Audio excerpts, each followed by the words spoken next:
Hello everyone, welcome back to my YouTube channel. आज हम करेंगे क्लास 11th की अकाउंटेंसी का चैप्टर 14 जिसका नाम है ट्रायल बैलेंस एंड एरर का इलस्ट्रेशन नंबर 8। इलस्ट्रेशन नंबर 8 मैंने ऑलरेडी नोट कर रखी है। इलस्ट्रेशन नंबर 8 में हमें बता रखा था front trial balance has been prepared by an incompetent person. आप देखिए यहाँ पे आपको एक ट्रायल बैलेंस गिवन है जो कि बता रखा है कि एक ऐसे पर्सन ने बनाई है जिसको पूरी नॉलेज नहीं थी, इसमें कुछ गलती है जिसको आपको सही करके सही ट्रायल बैलेंस बनानी है। चलिए अब एक बार बेसिक रूल को समझ लेते हैं। तो देखिए सबसे पहले आपको ये याद ध्यान रखना है कि जितने भी एसेट होंगे ना उन सबका डेबिट बैलेंस होगा और आपको एक डेबिट साइड शो करना है ट्रायल बैलेंस में।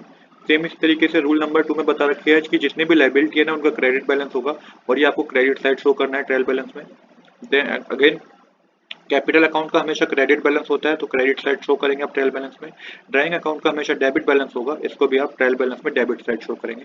परचेज अकाउंट का हमेशा डेबिट बैलेंस होगा, सेल्स अकाउंट का क्रेडिट बैलेंस होगा, परचेज रिटर्न अकाउंट का क्रेडिट बैलेंस होगा, सेल्स रिटर्न अकाउंट का डेबिट बैलेंस होगा। जितने भी बिजनेस के लिए एक्सपेंस और लॉसेस होंगे इन सबका डेबिट बैलेंस होगा ट्रेल बैलेंस में। सेम इसी तरीके से जितने भी बिजनेस के लिए इनकम और प्रॉफिट हो गए इन सबका क्रेडिट बैलेंस होता है, आप क्रेडिट साइड शो करेंगे ट्रेल बैलेंस में। तो ये 7 रूल समझ लीजिए, इसके बाद आपको कभी भी ट्रेल बैलेंस करने में कोई प्रॉब्लम नहीं होगी। सबसे पहले हम क्या करेंगे, राइट हैंड साइड हम सोल्यूशन करेंगे, लेफ्ट हैंड साइड मैंने क्वेश्चन नोट कर रखा है। तो सबसे पहले ओपनिंग स्टॉक गिवन है कितना 5,40,000, तो यहाँ पे आप ओपनिंग स्टॉक लिख के डेबिट बैलेंस शो कीजिएगा 5,40,000 रुपीज क्योंकि एक एसेट है।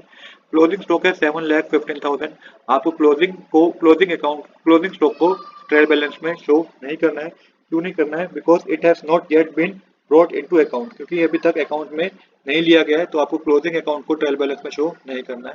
सेम इसी तरीके से गुड परचेज किए गए हैं 41,40,000 की, तो परचेज है एक तरीके से परचेज का हमेशा डेबिट बैलेंस होता है तो 41,40,000 को मेंशन कीजिएगा डेबिट बैलेंस में। इसके बाद गुड सोल्ड किए गए हैं, मतलब कि सेल हुई है, बिजनेस में सेल हुई है तो सेल का क्रेडिट बैलेंस होता है 60 लाख रुपीज को क्रेडिट साइड शो कीजिए। रिटर्न इनवर्ड्स का हमेशा क्या होता है, डेबिट बैलेंस होता है तो 80,000 को आपको डेबिट साइड शो करना है। रिटर्न इनवर्ड्स एक तरीके से होती है सेल्स रिटर्न। सेम इसी तरीके से रिटर्न आउटवर्ड्स होती है परचेज रिटर्न का क्रेडिट बैलेंस होता है 62,000 रुपीज मेंशन कीजिए। देन है कैरेज आउटवर्ड एक्सपेंस है तो एक्सपेंस का डेबिट बैलेंस होता है 2,000 रुपीज मेंशन कीजिए। एसेट गिवन है 35 लाख रुपीज के, तो इसका भी डेबिट बैलेंस होता है 35 लाख रुपीज मेंशन कीजिए। रेंट पेड है 64,000 रुपीज का, तो ये एक्सपेंस है तो इसका हमेशा डेबिट बैलेंस होगा 64,000 रुपीज पे मेंशन कीजिएगा। फ्यूल है 15,000 रुपीज का, तो फ्यूल एक तरीके से एक्सपेंस है तो एक्सपेंस का भी डेबिट बैलेंस होगा 15,000 rupees.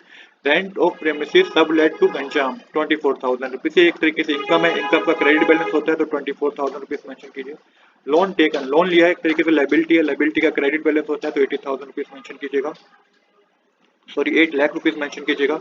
Interest on loan taken, अब इंटरेस्ट दिया है, लोन जो ले रखा था उस पर इंटरेस्ट दिया तो ये एक्सपेंस है तो 96,000 रुपीज को आपको डेबिट साइड मेंशन करना है। कैपिटल का हमेशा क्रेडिट बैलेंस होता है, क्रेडिट बैलेंस है 12 लाख रुपीज का।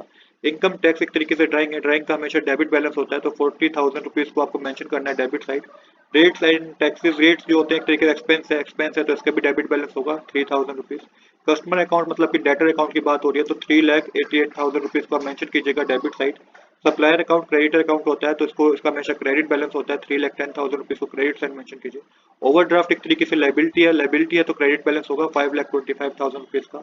इंटरेस्ट ऑन बैंक ओवरड्राफ्ट एक तरीके से आप समझ लीजिए ये बिजनेस के लिए एक्सपेंस है तो 54,000 रुपीज को डेबिट साइड मेंशन कीजिए। मिसलिनियस इनकम का हमेशा क्रेडिट बैलेंस होता है तो 1,000 रुपीज मेंशन कीजिएगा। अब आपको टोटल करना है तो टोटल करके डेबिट साइड का जो टोटल होगा वो 8,89,22,000 होगा और क्रेडिट साइड का टोटल भी 89,22,000 होगा। तो इस तरीके से हमारी ट्रायल बैलेंस कंप्लीट हो गई है। तो आज के लिए इतना ही। I hope you like this video. If you like this video please do subscribe this channel. Thanks for watching.